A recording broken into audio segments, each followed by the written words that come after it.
How would you like me to start? I mean, I could give you, obviously, you sound like you've done your due diligence. In a nutshell, we believe we're like a firm, but for non-prime. So what we focused on is the non-prime consumer, and really it's about financial inclusion. The non-prime consumer has been passed over, mostly on e-commerce because they don't have access to credit like a prime buyer is. So what we're able to provide is some of these high quality retailers like Wayfair and Lenovo, and through a firm even on a partnership we have with them where they're able to access a lot of the same high quality merchandise that a prime buyer can do. And so we launched actually a partnership with a firm recently, recently, it was over a year ago now, called Affirm Connect, where it's a waterfall and literally, you can go to Purple Mattress, and if you applied for Affirm and you were turned down, automatically rolls to us, or data does, and we make an offer for a lease to own product for that mattress. And so it gives, what we like about the waterfall is it gives the consumer the best credit for their situation at the time. And if you've ever done any research on approval rates, especially online by the prime lenders, it's not very high. I mean, you're not, retailers want 100% approval rate, which is next to impossible. But many times you'll see 40, 50% approval rate. So you have a large population of consumers that are shopping online. They're searching for financing and they're getting turned down. And what do? They don't have much alternative. So we're helping bridge that gap and bring that alternative to that consumer, as well as bring an incremental customer to the retailer. Orlando, I have a couple of questions that we got. So I'm just going to go through. These are the questions that I've got. Sure. Question number one is, I know that you had mentioned Wayfair and Lenovo. Are you worried about customer concentration, just like all the other partners of yours, such as a firm? They have customer concentration. For example, the firm is Peloton, and so on and so forth. Are you worried about it, and what steps are you taking to reduce that concentration? Yeah, I'm not worried about it, because if you're gonna have a partner to have high concentration, right now Wayfair is a great partner to have. And we're real thrilled with their relationship, and the relationship is pretty deep too. We're actually in the process of doing a direct integration with them, so that the tentacles, if you will, within the company are a lot tighter. And then we have a 2-year agreement with them. So we're all happy with it, and we're continuing to try to grow their business along with them. But it doesn't mean we're going to stop there. I mean, I think that the story is great, and that probably helped us get to the point that we're at today. But it really is going to be about other retailers in the same place as offering durable goods that online, that where we really want to focus, and we can bring again that incremental customer to these retailers, but also provide this product for the consumers to actually execute a transaction online where they probably were passed over before. So am I worried about it? No, because it's a great retailer, and I think our relationship is very strong. But I would like to minimize it and have 5 or 6 Wayfairs, and a bunch of other smaller ones. I mean, the mission to my sales team is there's a ton of e-commerce retailers that are small, that are doing durable goods, where we can help grow their business. And my mission, my message to that sales team was, get me 1,000 retailers doing $1 million a year, and that's $1 billion business right there. Right. I agree with you 100%. Just for context, there are 15,720 e-commerce retailers, out of which 3,200 are durable goods, doing over $1 million a year, Orlando. So I'm going to quote you on that. This is good business. I know it. So I'm confident about that portion. Let me ask you a different question that we also got. And this is to understand a little bit better. The subprime sometimes, or less than prime, creates a little bit of a consternation for some people. I know that you've got a background in GE, so you're high quality, look at high quality businesses kind of a person. For people that associate the not prime with the subprime crisis of 2008 or something, how have you taught your sales team, and how are you teaching your product teams to address that question or to address that issue? Yeah. Well, yeah, I think our business is so different. If you look at, what happened with the subprime crisis on the housing, much different, I think, than what we're going to face. If you think about during even the financial crisis, cars did really well, right? Even subprime auto did well. And so you ask yourself why? Well, those are things that people need. You need your car to go back and forth to work. And I was, at the time, I was working for GE, but we'd sold the business to Wachovia Bank. And I remember my boss at Wachovia Bank saying, well, and they were auto lending, and they said, we'll never lend money in New York City in the boroughs. And I was like, really, why? And they said, because you don't have to have your car there. Yeah, yeah. And so they wanted to be where people had to have their car, like Southern California, for example, you have to have your car. And so those people are tend to focus on that car as, this is my ticket to my job. I need to make sure that I don't lose this car. And the same goes with our products and the durable goods products. If you look at, appliances and furniture, people need appliances, and we actually do some auto. We do a lot of tires. And tires are really interesting for us, and they pay better. Their repay rate is better even than furniture and appliances, because again, I think it goes back to, we need the car to go back and forth to work. I need those tires, and I know that Kristen's in Southern California. It's not unusual to change your tires every year there, and so we see that this is a different business. And when you look at the lease to own product, what happens during a recession is the prime lenders tighten up pretty dramatically, and we saw this April 15th last year, April and March last year, when COVID first started happening. The prime lenders, tightened up, and then we saw a better customer. And so for us, it kind of shifts that subprime customer up into closer to prime, because they're not accessing credit through the prime lenders. And so we actually, I think, are counter to a recession. We do better in a recession. And some of our bricks and mortar businesses, Rent-A-Center and Progressive, who have done lease to own in the store, not as much on e-commerce, they actually had some of their better years during 2008, 2009. Right. So that's why I hate to use the term subprime. I like to use the term non-prime, because it expands. My population expands quite a bit during a recession, and I get a better customer. And we saw that if you looked at our vintages during the first weeks of COVID and the shutdowns that happened and the tightening that happened, which all the banks admitted it. They all admitted they were tightening up. We saw some of our best performing portfolio during those times. I want to switch a different question. One is around finance. During the SPAC merger, you got roughly, I would say, $50 million cash to the books. It's not complete yet. Let me make sure that I'm clear. And I thought that was good, given that you were actually EBITDA profitable this year, plus 23.7 or 24, or maybe a little bit more, I'm not sure, $1 million that you're going to actually have cash coming in. Do you believe, based on your projections going out, that you have enough cash for you to be able to have the runway to thrive and grow? Or do you see yourself maybe wanting to raise maybe next round of capital sometime in the next 18 months or 24 months or something like that?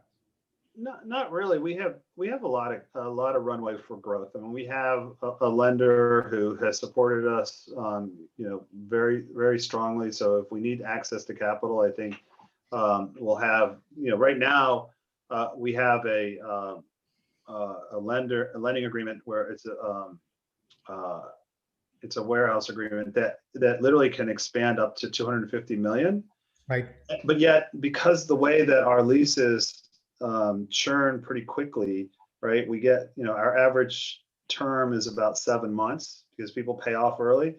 That we revolve that line pretty quickly, and the way we depreciate it, the asset, we actually pay it off really fast. And so, even though we did, around 200 million last year, I only used about, a third of that line to fund that growth. And so I think that's going to continue. We've done projections, over $1 billion up to obviously 2 billion, and we really don't need additional capital. I'm looking forward to the additional capital that we're getting from more of an investment perspective.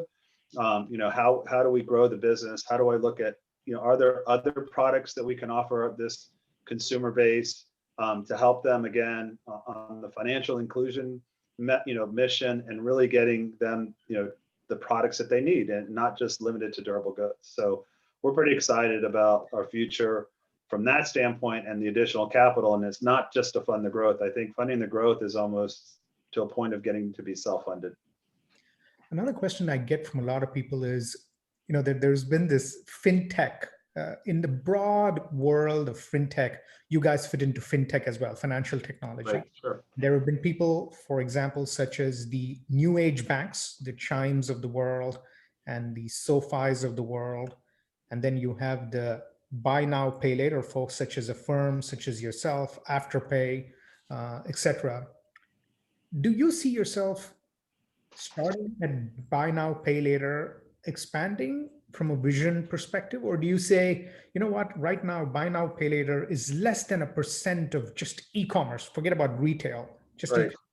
There's enough headroom for us to grow just in buy now, pay later. And then maybe we'll introduce a checking account or something like that a little bit later. Or where would you say you're seeing your growth? Is it BNPL, or is it more, let's go into other things? Near term, and that's in the next 2 to 3 years, I would say definitely staying in the BNPL space. As we grow our portfolio of consumers, and right now we've approved over 1.5 million consumers for shopping. We've done over 500,000 leases. And so as we grow that base, I think there's going to be a lot of opportunity to do things like checking accounts and other things, because we're going to have a much different perspective about that consumer. It's not going to be FICO driven. We're going to have payment history. We're going to be able to really look at that consumer and say, what does that consumer need, and how can we help them through their situation at the time? So whether it's improving their credit or whatever, one of the ones that I admire and I look towards is Sezzle. I mean, Sezzle's doing that, right? They're doing BNPL like everybody else, but they're also working on the non-prime and trying to help them improve their credit and things like that. And I really admire that. We, I was on a panel with the CEO of Sezzle, and I admire what he's doing. And I think that's our natural growth. I just think right now there's so much opportunity on the non-prime stuff, because really nobody's addressing non-prime at point of sale lending with e-commerce. So, we're going to take that opportunity while we have it, but then, I've got some capital to start working on some of those other products on the side as we continue to grow. One other question, I'm going to turn it over to SK. The question was, you have Tiger as one of your investors, part of the private placement, right? Yep. I'm obviously sure that you had a chance to talk to them as well, and so on. What do you think are the biggest reasons they are excited about? Because I have not seen them invest in companies because it was available. So what's the most exciting part of them being in you, and what do they get excited about investing in Katapult? Yeah, so I think what they saw was, they were looking at probably a firm and all these others that were coming out, these other BNPLs, and we were different. We were addressing a marketplace that was overlooked, right? And so I think they saw that we were clearly focused in an area that is being overlooked. It's a green space, and then we got to profitability, and so we're driving, and that's not much. That's not a lot of the other BNPLs can't brag about that, and I can, but it's been because our business is built on true fundamentals, and we understand the future, and we understand what's going to happen, and so we've planned the business out well. So I think they saw one opportunity in the BNPL non-prime, right? And the fact that we understood the risk and how to underwrite the risk, and that the business was pretty solid. I think those were the things, not speaking for them, but that I think they saw. And that's some of the feedback I get from many of the investors. We were thrilled to have Tiger join us. I had a call with Chase. Yeah. Last minute, somebody said, Chase wants to talk to you. And it was like, okay. So, and he was great. He was fantastic. And I really enjoyed our conversation. And it's after that that they made their commitment. So we're excited to have them as a partner. Thanks, Orlando. SK, do you want to have any questions follow up? The follow-up question to what just now Mukund had asked, are they going to be a long-term investor, or is it going to be something which it's going to be a temporary investment for Tiger? Yeah, I don't know, but I've heard that they're typically a longer term. So I'm hoping that they see, especially once we, turn the ticker symbol to KPLT, and we can start, talking about guidance and opportunities and everything that's coming down our way, that they continue to be a long term. I haven't signaled that they were going to be short term or not, but I'm confident that they'll, if what they invested in is what they saw, that they're in it for the long haul. One other question I have, you must be noticing this as well. I have a simple metric. I will share that with you, by the way, Orlando. I'll send it to you in email. Because I love your 3200. I wrote that down. Thank you. I will send you I was looking at valuations, price to sales, revenue multiples, EV multiples. I know you know this, most compelling, right? And one part of me says, oh my God. And another part of me says, oh my God, why? And my question to you is twofold. And you can take first question, and then maybe I'll ask the next question later, which is very similar to what you're doing with your customers. And you know this, so I'm not telling someone that doesn't know this. It's getting investors, moving the needle on investors, not only retail investors such as me, but also sell side and buy side analysts, is a lot of work, right? As you can imagine. And having been at GE, that's probably part of the DNA. I think the question that I think I get a lot of from people also is, we know it is undervalued. We just don't understand why. Give me your 2 cents on why do you think people haven't seen this? Is it an undiscovered gem in Katapult, or is it they're thinking, okay, let's wait for it to turn into FSRV before we take a cut at it? What are your thoughts? I think it's an undiscovered gem. I mean, I've had numerous investor calls after we made the announcement that weren't included on the pipe, and I don't know how many times I've heard it that we missed this one and we don't know how, and we're really excited to talk to you. So I think it's an undiscovered gem. The headlines were Affirm, the headlines were Afterpay, the headlines were, Klarna. Yeah. And so then, we kind of sneak up and they're like, wait a minute, this is a really good market and focused on the right market. And yet they figured out how to make money at it. And so I think it just snuck up. That's why I'm looking forward to closing the deal, changing the ticker to KPLT and having our name out there. And, Kristen obviously is going to help us get our name out there to investors as well. And, I think once they start seeing our earnings and, how we run the business, you're only allowed to kind of let them in so far with the merger agreement. I think we have a real strong plan this year and in the future, and we've got some, a really strong team, and that we've added to even recently because we're going public. So I think it's undervalued because, one, it's a surprise, and two, we got to get out there and start spreading the news. So I think once we close, you'll start seeing that valuation getting somewhere in between where we're at and Affirm, because you're right, it should be valued similar to Affirm, right? Right, I agree with you. Any thoughts on close? Is it in a month, in a quarter? What are you anticipating? Yeah, we're hoping May. We got our SEC comments back, and they weren't, they weren't crazy. There was nothing that, my head of accounting. Huh? Yeah. My head of accounting who was leading. He was like, "That's it? That's all they asked?" So he was like doing a happy dance. So we just got to go through the process, right? So we got to get the SEC approval. Then there's the vote for FinServ. So we're thinking May, hopefully early May is what I'm targeting. I'm planning on being in New York, I'm fully vaccinated. I'm ready to ring the bell at the NASDAQ. You got one shot already? You got 2 shots or not yet? You got it done? I got both. Yep. Actually 2 weeks ago. So now I am COVID liberated. That's what I call it. It's very nice. Second part of that question, I know that you guys hadn't announced Q4 numbers. Is that because you're private? Do you know when you will give a Yeah, view? so part of the filing with the S4 was getting, so the 9-month numbers went stale because of the timing. So we had to get the annual audit done. That is literally supposed to be done hopefully by the next week. We got to refile so when we refile the S4, it'll have our year-end numbers. So people can see how we ended up the year. And that's the plan there. And then, let's just say it met expectations of what we committed to in the original investor deck. So it's we're happy with that. We want to show it as quick as we can, and we just got to get the audit done. Excellent. SK, do you have any other follow-up questions? Yeah, that was a question I had. You just posted that question. So I have one more question. So it was related to the AI, which the company is working on. Yep. Or is utilizing to identify who can be given the credit. How does the AI work, and is there plans on expanding on the technology? Well, SK, if I told you how it worked, I'd have to shoot you. So you should.